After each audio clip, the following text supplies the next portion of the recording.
Officers in a burgeoning Navy bribery scandal called themselves the Lion King's Harem, the Wolfpack, the Cool Kids and the Brotherhood. They scouted for others who might also accept sex, trips and other lavish perks from a Malaysian defense contractor known as Fat Leonard in exchange for classified information. Allegations outlined in an indictment unsealed in San Diego on Tuesday give more details on the 3-year-old scandal that had appeared to be fading before re-emerging even bigger and more sordid than before. 9 current and former military officers were charged in the latest indictment, including a recently retired rear admiral who collected foreign intelligence for the Navy's 7th Fleet. It gives an extensive list of bribes to the officers from 2006 to 2012 from Leonard Francis in exchange for classified shipping schedules and other information to help his company, Glenn Defense Marine Asia. In one example, a party with prostitutes at the Manila hotel's MacArthur suite during a 2007 port call to the Philippines included sex acts using historic MacArthur memorabilia. One meal during a 2006 port visit to Hong Kong cost $20,435. A dinner during a port call to Singapore that year featured foie gras, oxtail soup, cognac that cost about $2,000 a bottle and cigars at $2,000 a box.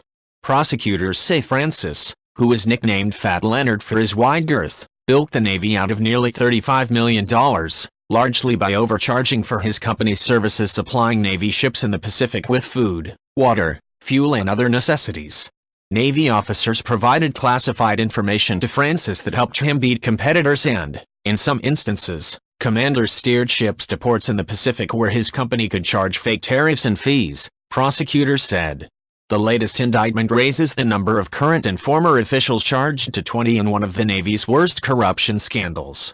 Bruce Loveless, who recently retired, became the 2nd admiral charged in the investigation. ADM. John Richardson, the Navy's top officer, vowed Tuesday to repair damage caused by the scandal. This behavior is inconsistent with our standards and the expectations the nation has for us as military professionals, he said. It damages the trust that the nation places in us, and is an embarrassment to the Navy. Quotation mark. Loveless, 53, made no substantive comments during a brief hearing hours after his arrest at his Coronado home near San Diego. Magistrate Judge Mitchell Tembin entered a not guilty plea on his behalf and ordered him released without bail. He did not yet have an attorney. Loveless was an assistant chief of staff, responsible for assessing foreign intelligence in the 7th Fleet's area of responsibility, which includes Southeast Asia and Australia. Far from doing that, over the course of many years, this defendant participated in wild sex parties, Patrick Habakimian, an assistant U.S. attorney, told the judge. He has shown callous disregard for his duties. Quotation mark. The judge also entered a not guilty plea on behalf of Enrico de Guzman, a former Marine colonel, and allowed him to remain free. His attorney didn't respond to a request for comment. 5 other defendants were arrested Tuesday in Texas, Pennsylvania, Florida, Colorado and Virginia. None had attorneys listed in court documents. The indictment describes how defendants collaborated to expand their group. A 2007 email from Robert Gorsuch, a chief warrant officer, to Francis says they were developing personality profiles on potential recruits. A 2008 email to Francis from Lieutenant Commander Stephen Shedd says he and another defendant assessed whether an officer was corruptible and concluded, "We still need to be cautious with his participation in events." Quotation mark. 5 executives of Francis' company also have been charged. Francis has pleaded guilty to fraud and is awaiting sentencing.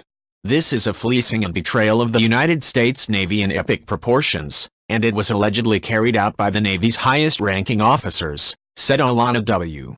Robinson, the acting U.S. attorney in San Diego. To date, 13 defendants have pleaded guilty, including another admiral who was sentenced in June and is believed to be the first active-duty naval flag officer charged in federal court. Other cases are pending. If you like this video, please leave a like and subscribe.